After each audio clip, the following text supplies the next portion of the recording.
주님 언제입니까? 주님 언제까지 견뎌야 합니까? 이것은 박해를 견뎌야 했던 성도들이 박해받으면서 주님께 드렸던 질문이죠. 박해 시대만이 아닙니다. 오늘날에도 여러 가지 삶의 고단함들 가운데에서 그런 질문 권사님도 해보지 않으셨어요? 언제까지예요, 주님? 하셨던 거 제가 알고 있는데 저만 아는 여러 가지 형편 가운데에서 언제까지입니까? 힘겨운 일과를 언제까지 이렇게 되풀이해야 합니까? 많은 성도들이 질문을 해왔습니다. 주님, 이제 이 고통이 끝나게 해주십시오. 이렇게 기도하는 성도들이 이 시간에도 얼마나 많을까요? 여기에 대한 주님의 응답을 오늘 말씀 가운데에서 받게 됩니다.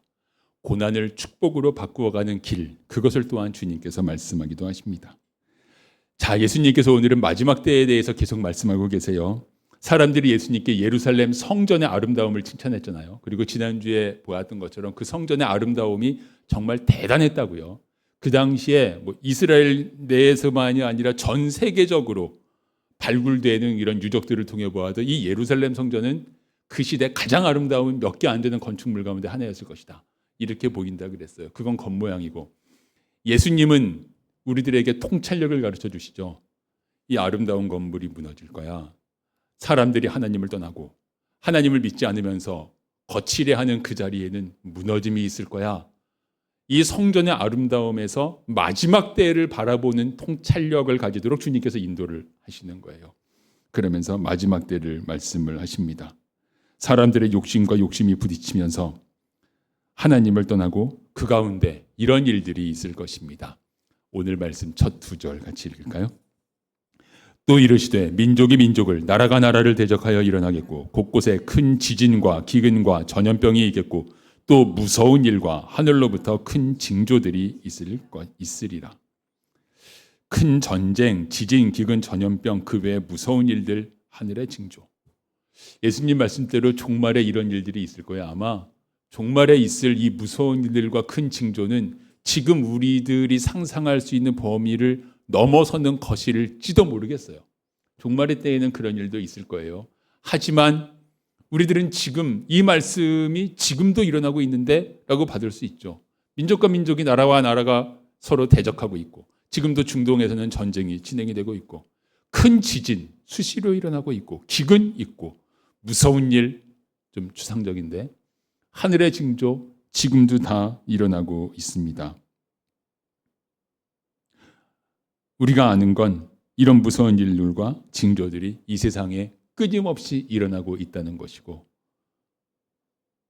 이 가운데 어떻게 살아야 합니까? 하는 질문도 하게 됩니다. 또 마지막 때에는 이러한 자연재해와 세계적인 일들과 더불어 이런 일도 있을 것입니다. 계속해서 읽어갑니다.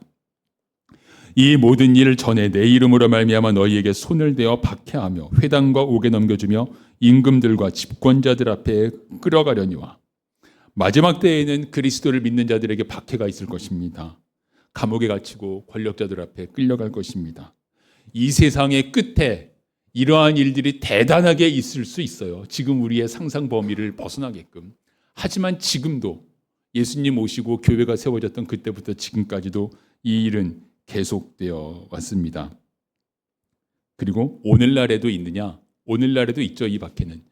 여기 선교사님들 사역하시는 곳에는 이슬람권이라 이슬람권에서는 그 박해가 계속이 되고 있는 거 우리가 알고 있고, 근데 그뿐만이 아니라 우리가 살고 있는 이 세상에도 이러한 박해는, 영적인 박해는 계속되고 있다 하는 것을 보게 됩니다. 자, 옛날이나 지금이나요. 옛날이나 지금이다. 그 육체적인 핍박, 물질적인 핍박보다 더 무서운 것은 영적인 박해입니다. 영적인 유혹, 영적인 유혹이란 하나님을 떠나라. 하나님만 떠나 살면 편안하게 살고 풍요롭게 살 수 있어. 이 유혹입니다. 아니, 하나님만 떠나라니까.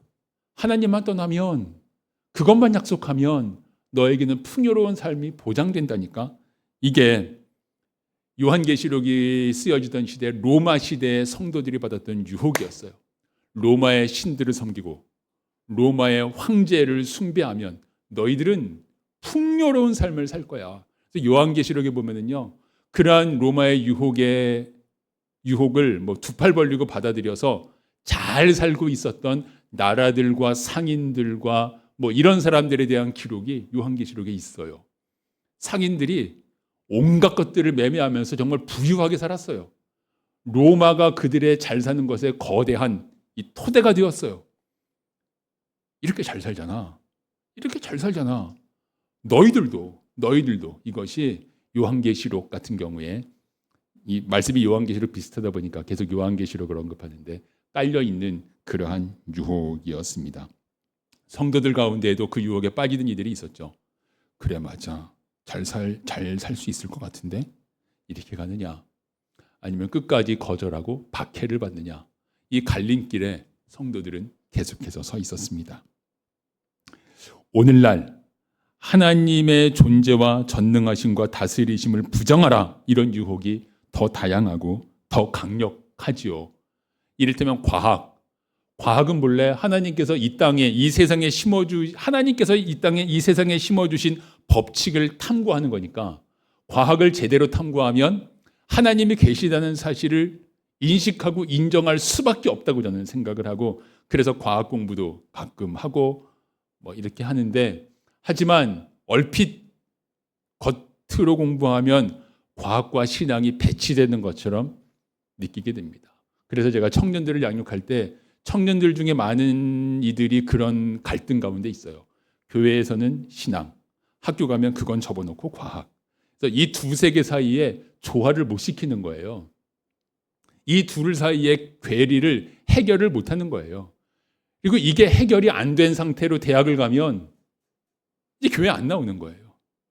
우리들이 교회에서 이 해결을 해주지 못했는데 이것이 이 시대의 영적인 박해예요. 하나님을 부인해. 그 아이들을 뭐 주먹으로 때리진 않지만 하나님을 부인해. 그러면 네 마음이 편안할 거야. 하나님이 어디 있어? 이 세상에 오늘날에도 더 무서운 영적인 박해가 이루어지고 있다. 이런 마음으로 이 말씀을 받게끔 됩니다. 오늘날의 박해자들이 예배 참여 자체를 힘으로 막지는 않죠. 하지만 성도가 삶의 주인으로 예수 그리스도를 영접하고, 그래서 성품을 바꾸고 삶의 기준을 바꾸고 시간표를 바꾸고 주님의 역사와 기적을 경험하고 돈을 쓰는 방법을 바꾸고, 이 모든 것들을 비웃고 회방합니다. 아이 뭐 그렇게 살아야 돼? 봐봐 다들 저기 봐 안 그러거든? 뭐 너만 그렇게 굳이 돈, 시간 어떻게 그걸 그렇게 성경대로 비웃고 회방을 합니다. 적당히 하라고. 적당히 하면 더 편안하고 더 풍요로울 거라고. 시간과 재정은 너 자신을 위해 먼저 쓰라고. 그래서 성도가 바쁜 삶과 여행과 전자기기의 즐거움 뭐 이런 것들에 몰입해 있다 보면 어느새 예수 그리스도의 자리는 삶의 중심이 아니고 삶의 주변부로 몰려나 있는 것이 오늘날이죠. 그래서 오늘날은 어쩌면 이렇게 몸으로 다가오는 거대한 박해가 있었던 시대보다도 하나님을 떠나라는 유혹에 훨씬 많은 성도들이 굴복을 해가는 그러한 것이 이 시대가 아닌가 하고 돌아보게 됩니다. 자, 오늘 본문이 예수님께서 이 땅에 계시던 마지막 주간에 주신 말씀인데, 이제 예수님 죽으시고 부활하시고 나면, 부활 승천하시면 곧바로 이 땅에는 교회가 세워질 거예요. 이 땅에 40일 계시다가 승천하신 다음에 열흘 뒤에 오순절 성령 강림, 그리고 5,000명이 한꺼번에 믿어서 교회가 세워졌으니까 예수님 승천하신 다음 열흘 뒤면 5,000명짜리 교회가 이제 세워지기 시작할 거란 말이죠. 이 교회가 시작되면서부터 오늘날까지 박해는 계속되었고 언제 끝날지 알 수 없는 막막한 상황이 성도들에게 지속되는 경우가 많았습니다. 그때나 지금이나 때로는 몸으로, 때로는 영적으로 다가오는 박해 앞에 어떻게 설까? 이 시대를 살아가는, 또 그때를 살았던 성도들을 예수님께서 격려하시는 말씀이 오늘 본문 가운데 있습니다. 자, 읽을까요?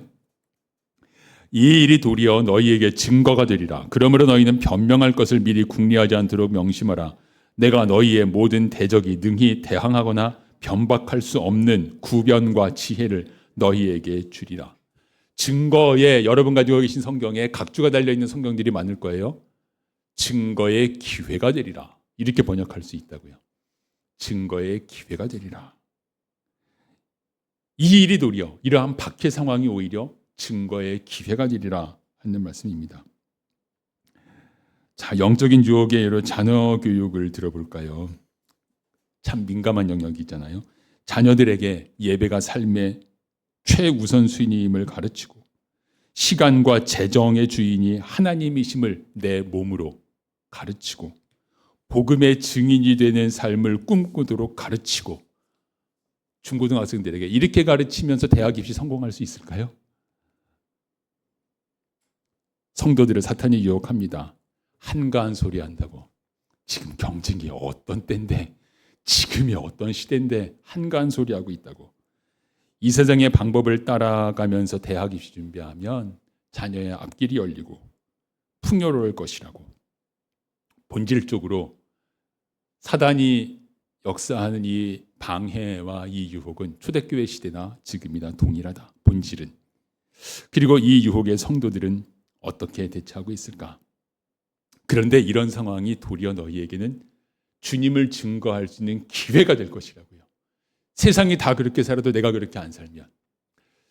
제 이야기를 지금 하진 않겠지만 개인적으로는 이 짧은 인생 가운데 경험해 왔어요. 시간, 재정, 이것을 세상 방법 아니고 주님 주시는 기준대로 살 때 나의 삶에, 가족의 삶에 어떤 기적이 있고 어떤 축복이 있었는가 경험하여 왔어요. 이런 상황은 하나님이 정말 살아계시다, 이것을 증거할 수 있는 기회가 된다. 세상이 어렵고 다 이래요. 아니 그게 기회야. 아니 그게 기회야. 주님께서 그렇게 말씀하십니다. 변명할 것을 미리 궁리하지 말라는 말씀은 받아들이기 좀 어려웠어요. 아니 주님, 전도 훈련도 받아야 되고요. 변명할 거 미리 생각도 해야 되는데요. 그러다가 이제 받아들이게 되는, 이게 이해하게 되는 건, 그러니까 미리 준비하지 마, 이게 초점이 아니고 네 생각으로 준비하지 말고 주님께만 의지해, 이게 초점이죠. 네 생각으로 막 따지지 말고 주님께만 의지해. 그렇게 하면 구변은 말하자면 말의 능력과 지혜를 주리라. 여기에서 아멘 하셨습니다. 선교사님이 계시니까. 우리 개척하고 얼마 안 있었을 때 제가 여러분 설교할 때 아멘 하지 마세요 그랬어요. 제가. 왜냐하면 여러분이 자꾸 아멘 하시면 제가 아멘 소리 듣고 싶은, 아멘 소리 들을 만한 말씀 준비하고 싶은 유혹이 있으니까 절 유혹하지 마세요. 그래서 하지 말라 그래서 우리 교회는 설교 시간에 아멘이 없는데 이제 하셔도 괜찮습니다. 시간이 많이 지났으니까. 네, 어쨌든 그런 역사가 우리 교회에는 있었습니다. 잠깐 아멘 하시길래 갑자기. 네. 구변과 지혜, 어떤 구변과 지혜일까? 구변하면 저는 생각나는 게 딱 바울이에요. 그죠? 사도행전 보면 바울이 그 신문 받을 때 얼마나 대단한 구변과 지혜로 그 자리를 대처해요. 그렇잖아요. 그런데 이렇게 질문할 수 있어요. 근데 바울은 예외 아니냐고. 바울 같은 사람이 흔하냐고. 박해받는 그 신문 받는 현장에서 그 정도의 구변과 지혜를 가진 사람이 흔하겠냐고. 글쎄, 또 있나? 생각해 봤어요. 요한계시록 아까 언급했는데 요한계시록이 쓰여진 시대에 박해 가운데 살아가는 성도들에게 하나님께서는 어떤 지혜를 주셨을까? 여러분 어떤 지혜를 주셨을까요? 그들은 분명히 박해를 이겨냈고 기독교 공인된 것이 몇 년도인지 기억하세요? 서기 313년 콘스탄티누스 대제 때 공인이 됐고 서기 395년 테오도시우스 황제 때에는 국교가 됐죠. 기독교가. 어쨌든 313년에 공인이 됐다. 사실 기독교만 공인한 게 아니라 모든 종교를 공인했어요. 로마만 안 들어도 돼. 뭐 이렇게 종교에 있어서는. 313년부터 그래서 이제 박해는 없어졌는데 313년까지 박해 기간이 짧지 않았단 말이죠. 언제 이것이 끝나요라고 하는 시간이 길었고 성도들 가운데는 그렇잖아요. 카타콤에 숨어서 제가 설교하다가 나눴었죠. 카타콤에 숨어서 신앙생활하던 많은 성도들이 실명했을 거라고 학자들이 추측한다고. 너무 어두운데 오래 살아서 아마 실명을 했을 것이다. 많은 성도들이. 눈이 멀었어요. 수십 년간 여기 살아요. 내 아이는 여기서 벗어날 수 있을까? 내 아이도 여기서 살다가 죽을지도 몰라요. 언제까지인데요, 주님? 언제까지인데요, 주님? 하면서 살아가는 성도들이 있었는데 그 가운데 그들은 뭘 했냐? 도저히 못 견디겠다. 그리고 로마에게 반항했다. 이런 기록 없죠. 로마에게 무력 봉기하지 않았어요. 뭐 캠페인 하려고 뭐 사방으로 뭐 소문 내거나 그 시대는 대자보가 없었나? 뭐 대자보를 붙이거나 뭐 이런 거 없었어요.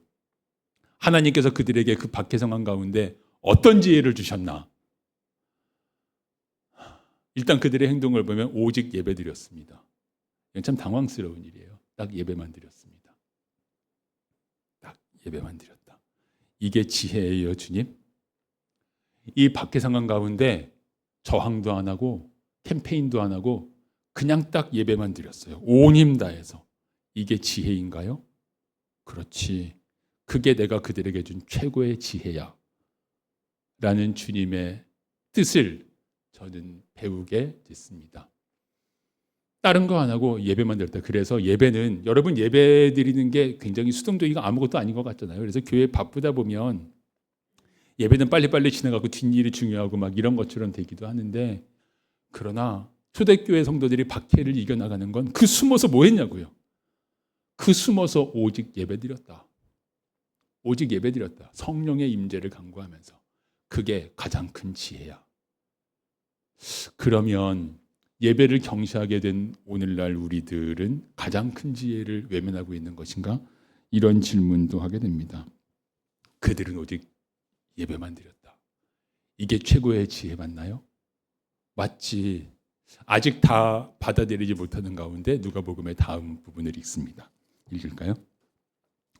심지어 부모와 형제와 친척과 벗이 너희를 넘겨주어 너희 중에 몇을 죽이게 하겠고 또 너희가 내 이름으로 말미암아 모든 사람에게 미움을 받을 것이나 너희 머리털 하나도 상하지 아니하리라. 그 시대 성도들 가운데 로마의 유혹에 넘어간 사람들이 있었다고요. 넘어간 사람들은 자기 가족도 로마에 신고하고 모든 사람에게 미움받는다고 할 만큼 미움도 받고 그런데 머리털 하나도 상하지 않으리라 그랬는데 여기서 딱 반발이 안 생기세요? 머리털 하나도 안 상하다니 순교자가 그렇게 많았는데 이 약속 어떻게 된 거죠? 너희 머리털 하나도 상하지 않으리라 그랬는데 순교자가 그렇게 많았어요, 여러분. 이 말씀은 뭐예요? 주님 이 말씀은 뭐예요? 하는 질문을 그냥 말씀은 원래 그래 이러지 마시고 이 말씀은 뭔데요? 하고 질문을 하게 됩니다.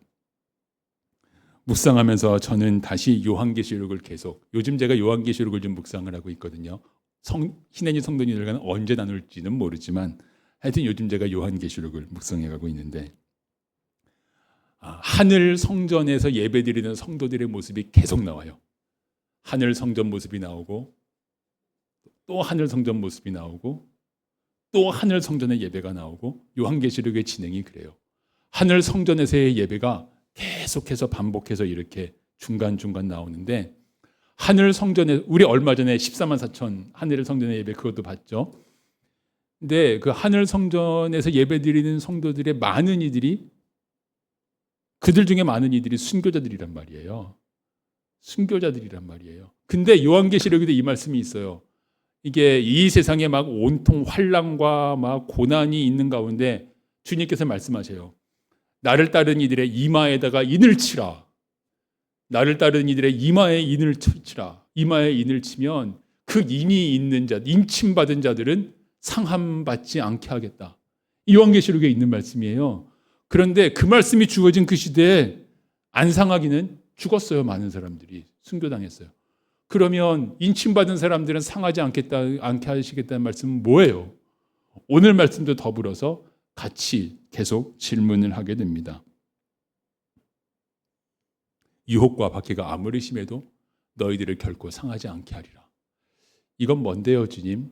하는 질문 가운데 저에게 오버랩해서 주시는 말씀이 있습니다. 같이 읽겠습니다.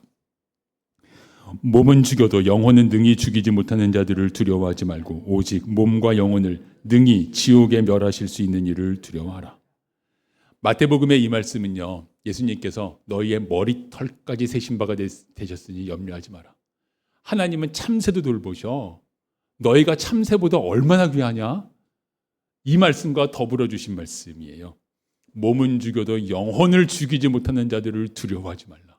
그렇구나. 너희의 머리털도 상하지 못하게 하리라는 약속의 말씀은 영혼에 대한 말씀이로구나 하고 전 받아들이게 됐어요. 이건 영혼에 대한 말씀이구나. 아무리 유혹과 박해가 심하다 할지라도 내 영혼의 순결함과 내가 섬겨가는 순전함과 이 기쁨과 너희의 이 영혼을 털끝만큼도 건드리지 못하게 할 거야 라는 말씀으로 받게 됐어요. 혹시 여러분 이 말씀을 털끝만큼도 안 건드리라는 말씀을 그렇게 받을 때 만족하십니까? 저는 좀 불만스러운데, 그래도 주님 거 영혼만은 안 되고 좀 이것도 중요한데 이거는 마구 건드려도 영혼만 안 건드린다고요? 하는 질문 속에 로마 박해받던 시대 성도들에게를 들어가 보면 그 연구서들을 보고 그 시대에 대해서 연구한 책들을 보고 그러면 그 시대 성도들에게는 진짜로 죽음과 삶의 경계가 우리만큼 분명하지 않았어요. 어제 나랑 같이 예배드리던 성도가 오늘 발각돼 가지고 잡혀가 순교하거든요. 내일은 나도 순교할지 몰라요. 그러니까 그 시대 성도들이 숨어서 예배드리고 있는 건 순교는 안 했더라도 순교적인 삶을 살고 있는 거예요. 어떤 책이 그렇게 표현했더라고요. 순교적인 삶이라고. 순교와 순교 안 한 사람의 거리가 굉장히 가까운 시대였어요. 그 시대를 살아가는 사람들이 너희의 머리털 하나도 건드리지 못하게 하리라는 말씀을 어떻게 받았을까? 아멘으로 영혼을 건드리지 못하게 하겠다는 말씀으로 받았구나. 그렇지, 우리 이렇게 지켜주셔서 이런 상황 당하다 보면 그냥 다 그만두고 좀 편안하게 살고 싶어, 이런 마음 일어나지만 이런 유혹에 굴하지 않도록, 우리들의 영혼의 털 하나도 상하지 않도록 우리들을 지켜주시겠다는 것이로구나. 그 시대 성도들은 이 말씀을 이렇게 받았을 것이 확실하겠구나, 이렇게 받아들이게 돼요. 이러면서 오늘 본문의 누가복음 마지막 절, 누가복음의 다음 절을 읽겠습니다. 너희의 인내로 너희 영혼을 얻으리라. 오늘 말씀 제목에 인내가 있는데요, 예수님께서 인내에 대한 말씀을 얼마나 많이 주셨나 한번 찾아봤어요. 저 사도행전 이후는 빼고 복음서에만. 그랬더니 동사로서의 인내하라라는 말씀은 마태, 마가, 누가 동일한 상황에 대한 말씀 합해서 3번 나오는데, 그 끝까지 견디는 자는 구원을 얻으리라, 이렇게. 인내가 동사로 쓰였을 때는 끝까지 견디는 자는 구원을 얻으리라는 말씀으로 마태, 마가, 누가 합해서 한 3번 나오고, 인내가 명사로 쓰인 것은 딱 이 2구절밖에 없어요, 복음서 전체에서. 그러니까 예수님께서 인내라는 단어를 사용하신 게 정말 적어요. 누가복음 8장과 누가복음 21장과 딱 이 2곳밖에 없어요. 그 중에서 누가복음 8장은 어떤 맥락인지 아시겠죠? 같이 또 읽어볼까요? 좋은 땅에 있다는 것은 착하고 좋은 마음으로 말씀을 듣고 지키어 인내로 결신하는 자니라. 어떤 맥락인지 아시겠죠? 4가지 땅, 길가, 돌밭인데 돌밭이 누가복음에는 바위 위라고 되어 있어요. 어쨌든 돌밭. 셋째는 가시덤불, 그리고 좋은 땅. 그 차이가 뭐냐? 좋은 땅과 다른 밭들의 차이가 뭐냐? 인내라고, 인내. 좋은 땅은 이해력이 좋고 아멘 막 이게 좋은 땅이 아니라고. 가시덤불과 바위 위, 돌밭도 아멘 이거는 해요. 아멘 할렐루야 이거는 해요. 가시덤불과 돌밭도. 그런데 좋은 땅은 한 번 그러는 게 아니라 인내로 결실할 때까지 가는 게 좋은 땅이야. 좋은 땅이란 인내하는 마음이구나. 저 요번에 말씀 준비하면서 새삼스러웠어요.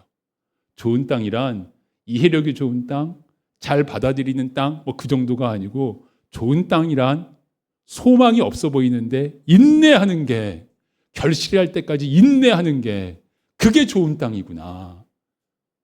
여러분, 인내하는 땅이, 인내하는 마음이 좋은 땅입니다. 인내와 관련해서요, 제가 언젠가 성도님들과 나눈 적은 있는데, 제가 시편을 묵상하다가 묵상 중에 저는 충격을 받는 경우가 참 많은데, 그 중에 하나, 묵상하다가 충격을 받았던 말씀 하나를 나눕니다. 여러분 잘 아는 말씀이에요. 읽을까요? 눈물을 흘리며 씨를 뿌리는 자는 기쁨으로 거두리로다. 울며 씨를 뿌리러 나가는 자는 반드시 기쁨으로 그 곡식단을 가지고 돌아오리로다. 찬송도 있죠, 이 가사 지어진 거. 근데 여러분, 씨 뿌릴 때 왜 눈물을 흘릴까요? 씨 뿌릴 때 눈물 흘리는 농부를 보셨어요? 자, 씨 뿌릴 때 눈물을 왜 흘릴까? 여러 가지를 생각해 봤습니다. 땅이 없다가 지난 겨울에 땅을 드디어 마련했어요. 내 땅이 생겼으니까 내 땅에 씨 뿌리는 감격으로 눈물을 흘릴까? 그런 맥락은 아닌 것으로 보여요. 근데 농부가 씨를 뿌린다면 이 씨가 가을에 추수할 것이라는 기대와 소망 가운데서 씨를 뿌리는데, 씨를 뿌리는데 왜 눈물을 흘려요? 씨 뿌릴 때 눈물 흘리는 농부를 보셨냐고요? 이 말씀은 뭐지? 씨를 뿌리는데 왜 눈물을 흘리지? 거기에 대해서 제가 받은 답은, 제가 주님께 구하는 가운데 받은 답은 이것입니다. 씨 뿌렸는데 안 나. 씨 뿌렸는데 또 안 나. 씨 뿌렸는데 또 안 나고 10번을 하고 100번을 했어. 그리고 또 씨를 뿌리니까 눈물을 흘리며 씨를 뿌리는 거지. 눈물을 흘리며 씨를 뿌린다는 건 씨를 뿌렸는데 안 나고 또 안 나고 또 안 나는 상황을 계속 반복을 하면서 인내로 오늘도 씨를 뿌리고 있는 거예요. 그렇구나. 눈물을 흘리며 씨를 뿌리는 자. 그냥 읽었었는데 이상해. 씨 뿌리는 사람이 눈물을 흘린다는 건 상상 연결이 잘 안 되는데, 씨를 뿌리는데 왜 울까? 뿌려도 안 거두어지는 그게 너무나 많이 경험을 했으니까, 그걸 너무나 많이 반복했으니까. 이 시편은 포로 시대에 지어진 시편입니다. 포로 시대에 믿음 지키는 게 어렵죠. 우리 묵상했었죠. 포로 시대에 육체는 별로 고달프지 않았다고. 왕후도 되고 장관도 되고 또 총리도 됐잖아요. 다니엘 에스도 육체적으로 별로 고달프지 않았다고. 하지만 성전이 없으니까 예배를 드릴 수가 없어. 그리고 자녀에게 믿음을 가르치기가 어려워. 믿음으로 힘겨운 시기를 보내면서 어쩌면 그 시대 성도들은 고향으로 돌아가서 성전 짓기를 간구했는데, 간구하고 기도의 씨앗을 뿌렸는데 열매는 없어. 기도의 씨앗을 뿌렸는데 열매는 없어. 아버지는 돌아가셨어. 나도 이제 나이가 많이 먹었어. 기도했는데 울며 기도의 씨를 뿌리는데 열매가 없어. 이러고 지나갔었던 그 포로 시기에 지어진 그러한 시편입니다. 그리고 눈물을 흘리며 씨를 뿌린 그것이 결국 결실을 맺어서 70년 지나서 포로 생활에서 돌아와서 성전을 지었잖아요. 오늘 말씀을 시작할 때 언제입니까? 라고 질문하는 우리들의 삶의 상황에 대해서 함께 생각했습니다. 언제까지일지 알 수가 없어요. 기한이 정해져 있다면 인내가 좀 쉽겠는데 기한이 안 정해져 있어서 어려워요, 정말. 근데 기한이 안 정해져 있어도 좋아. 얼마나 걸려도 좋은데 이루어내고 이길 거라는 사실만 확실하다면 기한이 안 정해져 있어도 괜찮아. 그런데 진짜 이기는 거 맞나? 주님 정말이에요? 이기는지 아닌지 잘 모르겠어요. 그러니까 더 인내하기가 힘이 들어요. 주님 언제입니까? 라는 질문과 주님 될까요? 라는 질문을 하게끔 됩니다. 오래도록 인내해온 성도님들이 많이 기억이 나요.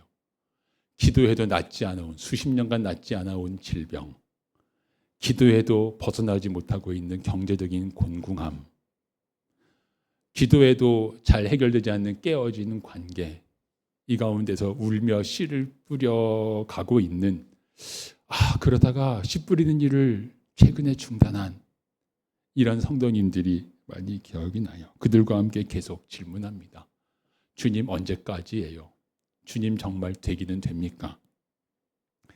이러한 우리들에게 주시는, 이러한 성도들에게 주시는 주님의 답변이 오늘 본문이고, 오늘 본문을 이렇게 정리해서 받았습니다. 네가 겪는 고난이 증거의 기회야. 우리 아까 받았죠? 네가 겪는 고난이 증거의 기회야. 그리고 최고의 지혜는 인내야. 이것도 역시 아까 우리 받았죠. 최고의 지혜는 인내야. 초대교회 성도들 예배밖에 안 했다고요. 인내로 예배 드리는 것밖에 안 했다고요. 그리고 인내로 결실을 할 거야. 이렇게 받으면서 아멘으로 응답합니다. 주께서 말씀하십니다. 네가 겪는 고난은 증거의 기회야. 내가 살아있음을 증거하고 나를 믿는 자가 기적과 복으로 충만한 삶을 산다는 것을 증거할 기회야. 네가 인내로 결실할 것을 내가 약속한다. 증거할 기회를 따라서 계속 씨를 뿌렸던 초대교회의 성도들, 그리고 지금도 언제까지입니까? 질문하면서 그러나 인내하고 있는 성도님들과 함께 이 주님의 말씀을 아멘으로 받습니다. 기도하겠습니다. 하나님 아버지, 네가 힘겨운 것 내가 한다. 힘내라. 지금이 증거의 기회야. 인내로 결실할 거야. 말씀을 아멘으로 감사함으로 받습니다. 믿음으로 주의 사랑하시는 자녀들이 승리하게 하옵소서. 예수 그리스도의 이름으로 기도드립니다. 아멘.